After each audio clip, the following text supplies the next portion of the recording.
వైజాగు గొర్రెైనా బుర్ర ఉండదంతే. అయ్యో ఏం చేయలేమమ్మా, గొర్రె అంతే గురుగారు. అంతే. యెహోవాకి ఇద్దరు పిల్లలు తెలుసా? అది మనం చదవలేమమ్మా. హెచ్కేఎల్ అని చాప్టర్ ఉంటుంది, హెచ్కేఎల్ అని. ఆ చాప్టర్ మగవాళ్ళు కూడా చదవలేదు. ఎవల అప్పములు హెచ్కేఎల్ చెప్పానుగా. ఎవల అప్పములు చేసి వారు చూచుచుండగా దాన్ని మనుష్య మలముతో కాల్చి భుజింపవలను. నేను చెప్పలేదు. మనం మామూలుగా పేడతో పిడకలు చేసుకుంటాగా, వాళ్ళు మనుషులు దాంతోనే పిడకలు బా గురుగారు వద్దు. ఇగో చూడండి క్లీన్. నేనేం సొంతం చెప్పట్లేదమ్మా. వద్దు. హెచ్కేలు 4.12 వివరణ. బార్లీ గింజలతో అప్పాలు చేసి వాళ్ళు చూస్తుండగా దాన్ని మనుషుల పెంటతో కాల్చి తినవలను. అదన్నమాట. ఎవరు లిఫ్ట్ చేయట్లేదు గురుగారు. గిఫ్ట్ ఇస్తానా? ఏమో మరి. లిఫ్ట్ ఇస్తే గిఫ్ట్ ఇస్తామని అంటే బందరపాపికి చేద్దాం. అనకాపల్లి అయింది బందరపాపి. మనకు టైం ఇద్దాం, మనం చేస్తాం. వాళ్ళకేమో ఖాళీగా ఉండి 10 సార్లు 20 సార్లు చేస్తే మనం ఎత్తాలంటే ఎలాగా? ఏదో ప్రయాణాలు, ప్రవచనాలు, ఉపవాసాలు, మౌనం ఎన్నో ఉంటాయి. గుంటూరు మంచి పాపి. గొర్రెలన్. హలో రవి గారు, praise the lord. Radhamanohar Das అండి. రవి గారు బాగున్నారా? సార్ బిజీగా ఉన్నారా? సార్ మీరు ఆ మధ్య చేశారు, నాకు ప్రయాణాల వల్ల కుదరలేదు. సార్ మీరు ఏమన్నా చెప్తారా? నేను ఏమన్నా మాట్లాడినా? చిచ్చి మీరు చేశారు ఎప్పుడో 10 రోజుల క్రితం, అందుకని చేశాను సార్.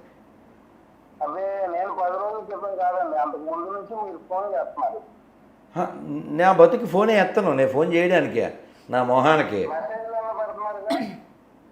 మీరేదో క్వశ్చన్ అడిగి ఉంటారు, లేదా నేను ఏదో క్వశ్చన్ అడిగి ఉంటాను, మీరు చెప్పడానికి చేసి ఉంటారు.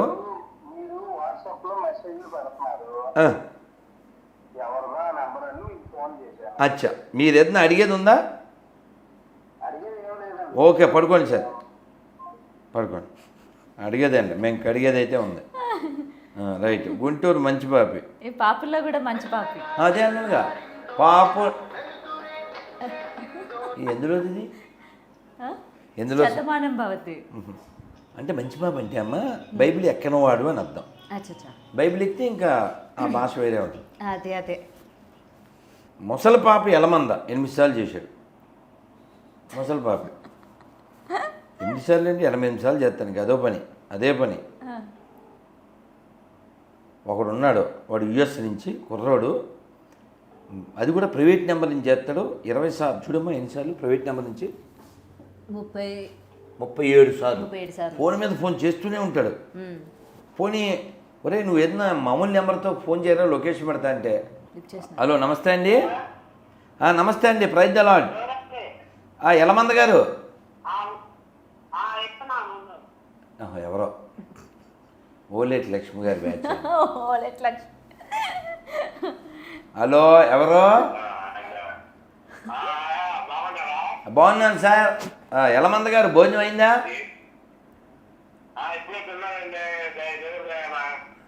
పోన్లేండి, ప్రైజ్ ద లార్డ్.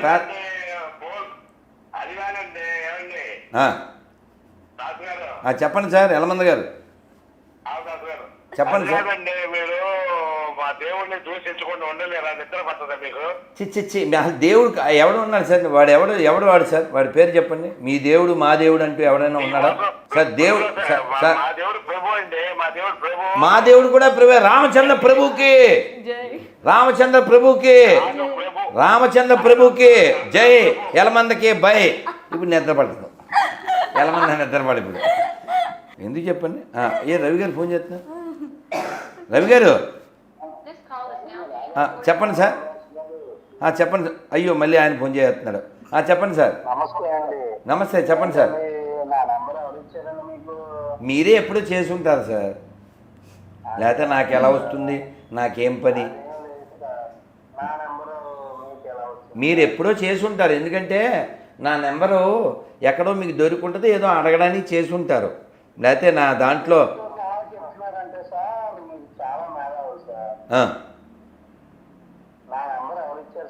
నాకెలా తెలుస్తుంది సార్? బోల్డ్ మంది చేస్తుంటారు. ఇప్పుడు మీరు ఒకసారి లైన్లో ఉండండి, నేను మీకు అర్థమయ్యేలా చెప్తాను. నా కాంటాక్ట్లు ఓ 14,000 దాకా ఉన్నాయి సార్. ఒక్క నిమిషం లైన్లో ఉండండి. పిఐ నేను ఇంగ్లీష్లో కొట్టా సార్. ఎన్ని వచ్చినాయి అమ్మా కాంటాక్ట్లు? 330 వచ్చినాయి సార్. ఇంగ్లీష్లో పాపి అని కొడితే తెలుగులో పిఐ పాపి అని కొట్టా. ఎన్ని వచ్చినాయి సార్ చూడండి. ఒక్క నిమిషం లైన్లో ఉండండి. చూడమ్మా, తెలుగులో కొడితే అంటే ఆయనకి తెలియట్లేదు. ఒక్క నిమిషం పాపం. చూడు ఎన్ని వచ్చినాయమ్మా తెలుగులో కొడితే? 568. ఇలా దాదాపు మళ్ళీ ఇందులో తెలుగులో GORRE ఎన్ని వచ్చినాయి చూడమ్మా? 395. సో కాబట్టి ఇలాగా ఎన్ని దాదాపు అన్ని కలిపితే 1,500 దాకా ఉన్నాయి సార్. సో ఆ 1,500 దాంట్లో ఇంక మీది ఒకటి ఎప్పుడో మీరు చేసి ఉంటారు. పోన్లేదు సార్, పడుకోండి. ఏం పడుకుంటాడు? పడుకోవాలి. ఏదైనా గురుగారు అంటే ఎప్పుడు కూడా సనాతన ధర్మం ప్రతి ఒక్కరు పాటించాలి అని మీరు ఎప్పుడు కూడా అందరికీ వచ్చి జ్ఞానోదయం అనుకోవచ్చు అనమాట. అంతే కదమ్మా. అంతేనా?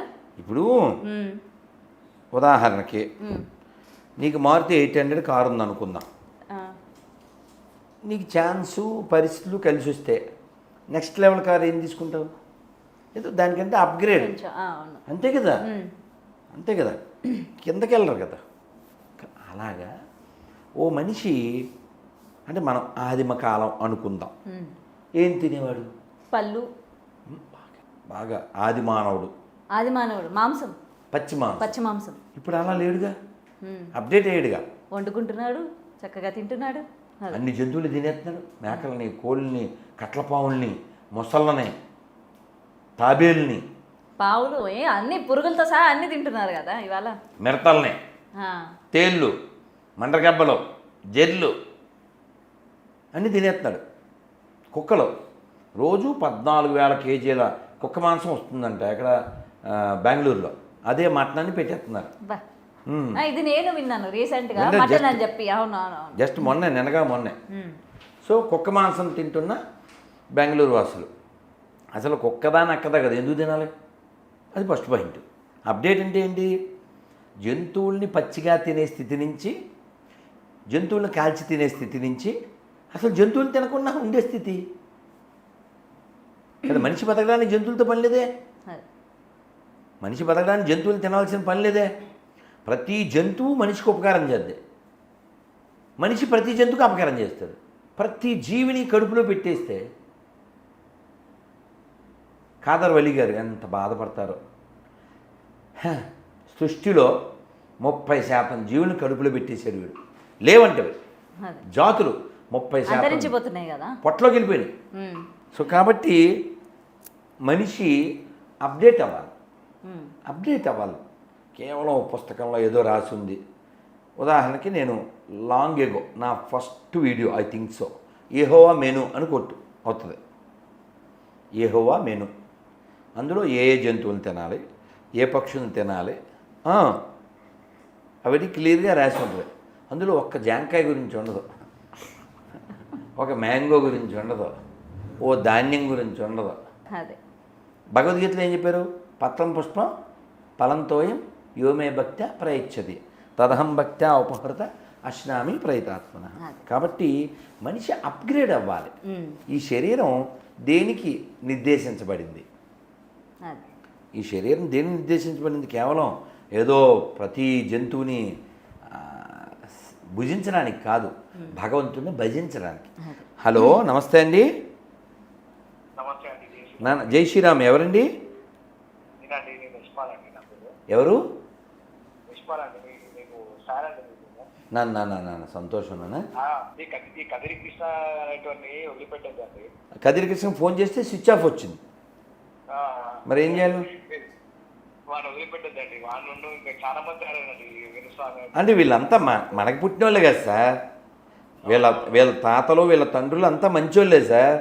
వీళ్ళకి బైబిల్ ఎక్కేలా దిగజారిపోయారు కానీ వాళ్ళు మంచోళ్ళే సార్. వాళ్ళ తాతలు వాళ్ళ తండ్రులు మంచోళ్ళే. బైబిల్ ఎక్కడం వల్లే కదిరి కృష్ణ అలా తయారయ్యాడు తప్ప అతను కూడా మంచోడే. నవ్ ఈజ్ ఏ పేషెంట్ అంతే. మళ్ళీ అతనికి రోగం తగ్గిపోతే మళ్ళీ అతనే భజన చేస్తాడు. చూడండి, ఆ. ఇంకా చెయ్యాలి సార్, మనం అందరం చేయాలి సార్. కదిరి కృష్ణ మనస్సు మారి అతను మారు మనస్సు పొంది చక్కగా అన్నమయ్య కీర్తనలు పాడుతూ చక్కగా అన్నమయ్య ఎంత చక్కగా కీర్తించాడు. ఇతడొకడే సర్వేశ్వరుడు సితకమలాక్షుడు శ్రీ వెంకటేశుడు, ఇతడొకడే సర్వేశ్వరుడు. ఈ పాట కదిరి కృష్ణ పాడాలి. ఎందుకు పాట సార్? పాడైన కదిరి పాడైనాడు బైబిలు ముదిరి, బాగుపడతాడు దెబ్బ తగిలితే అదిరి, అతని రోగం కుదిరి దారికొస్తాడు మన కదిరి ధిరి ధిరి. Okay sir. ఎనీవే అమ్మా థ్యాంక్ యూ సో మచ్ గురుగారు. సంతోషం. అంటే చాలా నా ప్రశ్నలన్నిటికీ కూడా జవాబులు చెప్పారు. అమ్మా అండ్ ఈ కదిరి కృష్ణ మీరు అన్నట్టు డెఫినెట్గా తన తప్పు ఏదో తను తెలుసుకొని ఇంకా ఇటువంటి కదిరి కృష్ణ లాంటి వాళ్ళు పునరావస్తు కాకుండా దేవుడి మీద ఫ్యాషనబుల్గా కానీ లేకపోతే వైరల్ అవ్వాలన్న ఉద్దేశంతో ఇక్కడ కేవలం దేవుడు అని కాదు, హిందూ దేవీ దేవతలను అవమానించడం అంటే ఏం లేదు.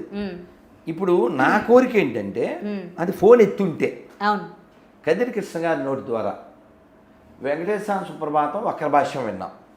ఈ కదిరి కృష్ణ గారు ఈ పేపర్ చదవాలి, నేను పంపించాను కూడా. ఈ మనుషులు చదవలేని దాన్ని అతను పంపించి, అతను మంచి నాస్తికుడు, అతను మతం లేనివాడు కాబట్టి మీ నోటి ద్వారా బైబిల్ కూడా చదవాలి, అతని నోటి ద్వారా ఖురాన్ కూడా చదవాలి. నువ్వు చదివావు ఖురాన్? ఎవడు చదవడు? ఖురాన్ చదవరు, బైబిల్ చదవరు, తత్త నన్న అంతే. నువ్వే కాదు, అందరితో ఉంటుంది. హుస్సేన్ అయినా అంతే, ఇమానుయేల్ అయినా అంతే, ఎవడు చదవడు. సో ఈ కదిరి కృష్ణ అనే అతను సుప్రభాతం గురించి నోటికొచ్చినట్టు వాగాడు కదా. అలాగే రామాయణం గురించి అతను ఎవరు? కత్తి పద్మారావు, అతను వాగాడు కదా. వీళ్ళందరూ భజన చేసే కాలం వస్తుంది. కత్తి మహేష్ అయినట్టు వాళ్ళు నశించిపోకూడదు.